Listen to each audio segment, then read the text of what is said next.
Next up we have a Mastertronic release which is a conversion of a Namco arcade game. The game is Bosconian. This version is called Bosconian 87. This is the cover of Bosconian 87 and there's the logo at the top there, very nicely done, with the C surrounding the O and the O containing the 87. And as you can see there, it says official Namco arcade license. And we've got some insect-like alien enemies and a big pod-like heroes spaceship thing, I guess. Quite a nice image for the front cover overall. And the spine's got that logo on as well, as you'd expect. And on the back we've got some screenshots, which it says are from the Spectrum version, which look alright. And the blurb is basically your classic space shoot 'em up type thing. You are the last hope of the people trapped beneath the dominance of the alien space stations, blah blah blah blah blah. A classic conversion from the ever popular arcade game in a brand new up-to-date version for your Commodore 64. Not sure it was the ever popular arcade game. It's a bit of a obscure one for my reckoning, although I've played it a few times on MAME or on other emulator type things. And as you can see there at the bottom, it says conversion by binary design. Inside we've got the instructions, of course, and it's more of the same thing that adorns pretty much any space shoot 'em up instructions. The dominance of the orbitals had to end. This was the only chance, time for mankind to regain their place, blah blah blah blah blah. Kill aliens, shoot stuff, fly the only spacecraft available to destroy the orbital space stations, etc, etc. Loading instructions, more on the plain instructions, but as you can see there's things to pick up, including barrels, delta wings, bombs and other things.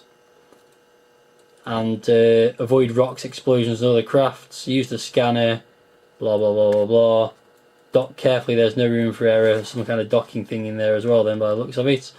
And a little bit about the controls, and that's it.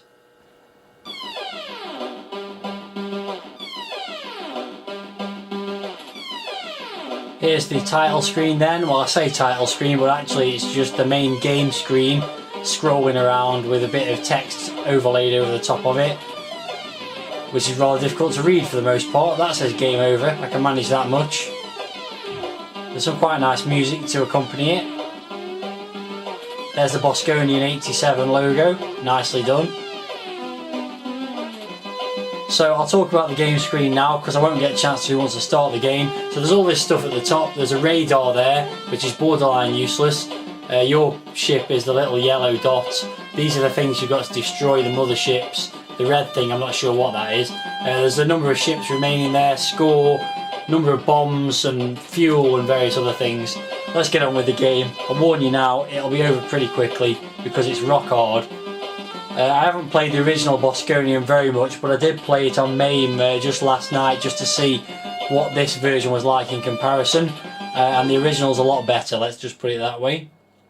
So you get this get ready, you can see various things scrolling around. What you don't get is any kind of stars on the playfield, so you don't get much of a illusion of moving around when the game does finally start. It's dropping you in a particular place. So I'm this little spaceship in the middle. You can shoot, you can collect things, although I shot that one by accident. So there's things to collect, lots of power-ups, and the fact that there's so many power-ups might give an idea of just how difficult the game is. And I've just lost a life there, something flew into me. You get absolutely no chance to react to things. There's these little swarms of spaceships fly around the screen. Just crashed into something there. And you just can't see them until they're right on top of you. The original game had the radar thing on the right hand side.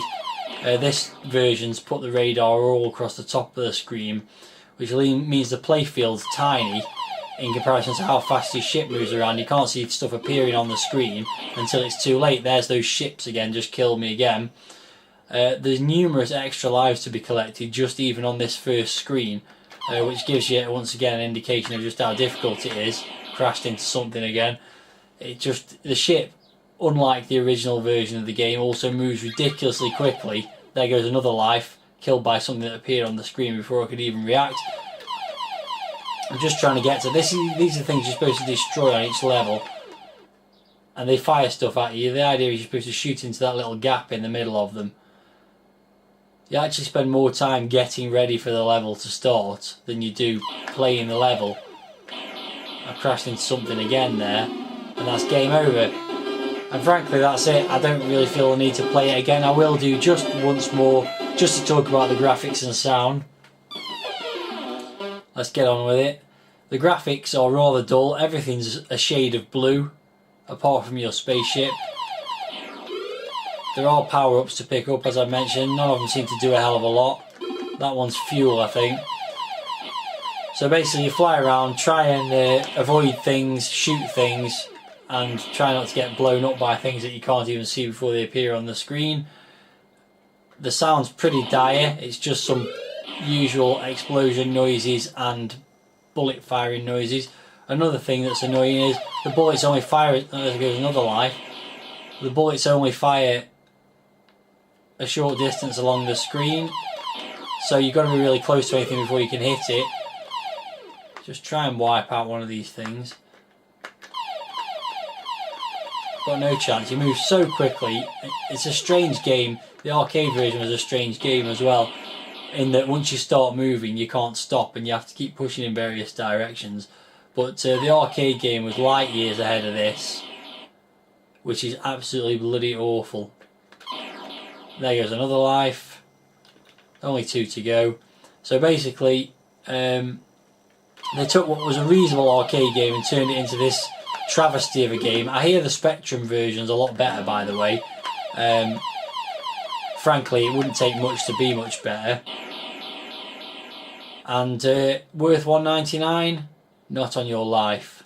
You'd have been better off taking your $1.99 and going and having 20 games of the original Bosconian in an arcade, if you could still find it. There goes my last life, and that, frankly, is enough.